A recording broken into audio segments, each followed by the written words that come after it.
প্রিয় দর্শক, আসসালামু আলাইকুম। আজকে একটি বিষয় আপনাদের সামনে তুলে ধরছি। এই যে দেখেন, আমার হাতে একটি ফল দেখতে পাচ্ছেন। ফলটি এইদিকে ক্যামেরাটা একটু দেখান। এই যে দেখেন, কত সুন্দর একটা ফল, ছোট্ট একটা লতের দ্বারাতে সে কিন্তু ঝুলে রয়েছে। তো প্রিয় ভাইরা, আমরা সব সময় বইলা থাকি যে কোনো একটা ফসল আপনি বুনেন, তার পিছনে একটু পরিচর্যা করেন। দেখেন তো, সামান্য একটু পরিচর্যার দ্বারাতে ফলটা কিন্তু বাংরি, আমাদের এলাকার ভাষায় বাংরি, আপনারা কি বলেন জানি না।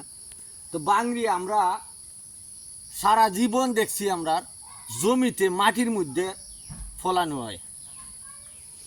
ইদানিং আমরা চেষ্টা করলাম যে মাটি থেকে তারে কীভাবে মাছার মধ্যে তার ফলনটা নেওয়া যায়। আসলে মোটামুটি ভালো একটা ফলন হয় মাছায়।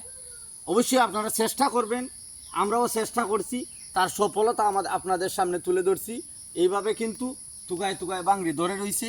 তো আজকে একটি মাত্র আপনাদের সামনে তুলে ধরলাম। ভালো থাকবেন, খুদা হাফেজ।